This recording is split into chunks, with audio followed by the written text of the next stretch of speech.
नमस्कार, आप देख रहे हैं न्यूज़ प्लस 21। मैं हूं आपके साथ प्रियांशा लाजरस। बेटी बचाओ बेटी पढ़ाओ का नारा चरितार्थ करते हुए शासन स्तर पर बेटियों को हर एक क्षेत्र में बढ़ने का मौका दिया जा रहा है।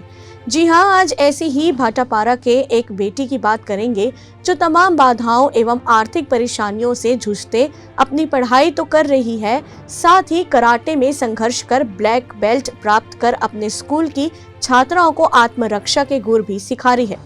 बात करते हैं शासकीय पंचम दीवान कन्या विद्यालय भाटापारा में 12वीं की छात्रा किरण साहू की, जो विषम परिस्थितियों में बचपन से आत्मरक्षा के गुर सीखने कराटे क्लास में जाना प्रारंभ की और सतत प्रयास से आज ब्लैक बेल्ट है।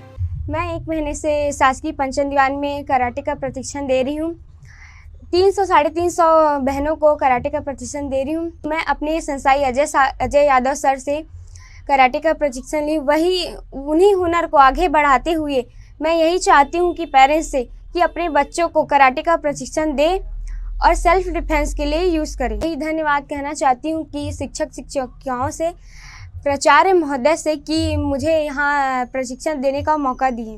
दीदी जो सिखा रही है वो बहुत अच्छे सिखाती हैं और हमें बहुत खुशी मिलती है। दीदी जो सिखाती है तो हमें बहुत खुशी मिलती है कि वो हमें सिखा रहे हैं और हम भी बहुत खुश हैं कि हम सीख रहे हैं, अपने खुद के लिए सीख रहे हैं, अपनी रक्षा करने के लिए सीख रहे हैं।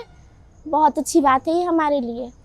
आगे चल के इस कराटे का किस प्रकार से उपयोग करोगे? हम अपने खुद के लिए उपयोग करेंगे कि हमें कोई नुकसान ना हो।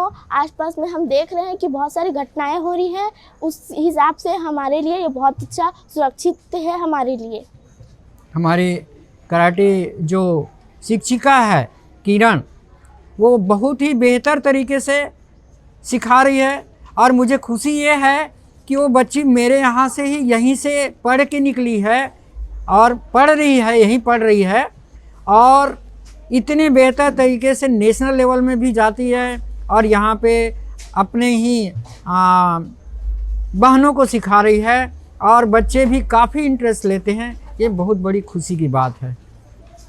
सर, अपन बात करें आर्मी की, तो खेल के माध्यम से बहुत से बच्चे जा सकते हैं, इसके लिए आप क्या कैसे बनाते हैं? हम अभी प्लानिंग किए हैं कि हमारे यहाँ कराटे में जो बच्चे बहुत बेहतर कर रहे हैं उन बच्चों की एक टीम बना रहे हैं और टीम बनाने के बाद उनको 2 दिन, शनिवार और रविवार 2 दिन उसको अलाउ करेंगे और यहीं विद्यालय में कोच के माध्यम से उनको प्रशिक्षण देंगे ताकि वो बच्चे हमारे आगे कंपटीशन में, राष्ट्रीय स्तर के कंपटीशन में उतर सके। अगर आप कहें कि बच्चे बहुत से खेलों में गए हैं, सांस्कृतिक विभाग में गए हैं, तो किस प्रकार से बच्चों का गतिविधि रहा है?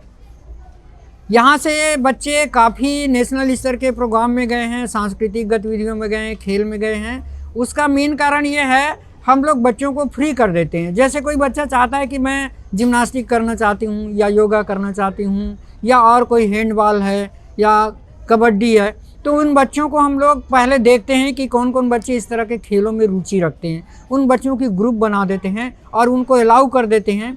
यहाँ तक बता दूँ आपको, ये विद्यालय एक ऐसा विद्यालय है जो 365 दिन लगती है।